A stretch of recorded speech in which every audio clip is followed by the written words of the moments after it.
बिस्मिल्लाहिर्रहमानिर्रहीम अस्सलाम वालेकुम। आज हम कहानी पढ़ेंगे ज़ालिम चुड़ैलें। अगर आप मेरे चैनल पर नए हैं तो इसे ज़्यादा से ज़्यादा सब्सक्राइब कीजिए, लाइक कीजिए, शेयर कीजिए।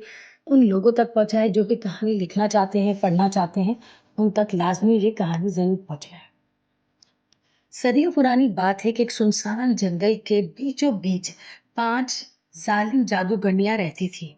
इनके कच्चे मकानों की छतों से सिया धुआं हमेशा उठता रहता था और रात को इनके कहकहे मीलों दूर तक गूंजते थे।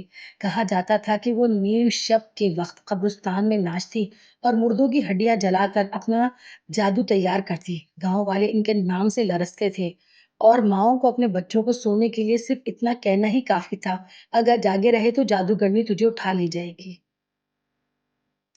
इन जादूगरनियों की आंखें अंगारों की तरह सुर्ख थी और इनके लंबे नोकीले नाखून लोहे की तरह काट रखते थे। वो इंसानों के दिल चोरी करके अपने कड़ाई में उबालती थी ताकि अपनी ताकत बढ़ा सके। जो कोई जंगल के करीब भटक जाता वो कभी वापस ना आता।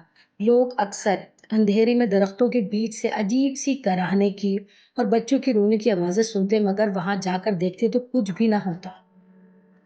एक रात गांव का बहादुर नौजवान इनका मुकाबला करने निकला। इसने एक मौलवी से ताबीज लिया और अल्लाह का नाम लेकर जंगल में चला गया। जंगल में कदम रखते ही हर तरफ काली धुंध छा गई। दरख्त ऐसे लग रहे थे जैसे खून के कतरे टपक रहे हों।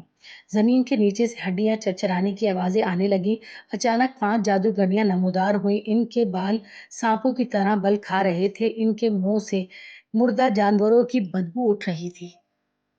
उन्होंने अपने खौफनाक मंत्र पढ़ने शुरू किए और आसमान सियाह बादलों से भर गया। कढ़ाई में उबला हुआ खून उछलने लगा और नौजवान के कदम जमीन में धंसने लगे। लेकिन इसने ताबीज को ऊपर उठाया और अचानक इसमें से ऐसी रोशनी निकली जो अंधेरों को काटती हुई सीधी जादूगरनियों पर गिरी। इनकी भयानक चीखें जंगल को हिला देने लगी। दरख्त का एक कड़के गुजरने लगा दरख्त के कड़के गुजरने लगा और जमीन जैसे इनको निगलने लगी। यानी ऐसा लग रहा था जैसे दरख्त इनको खा रहे हैं और जमीन इनको निगल रही है।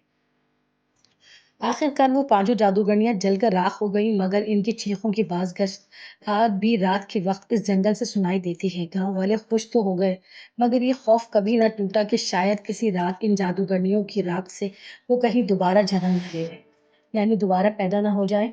इस तरह की कहानियां आपको खुद भी लिखनी आनी चाहिए। अगर आपको टॉपिक मिले आप खुद कहानियां लिखें।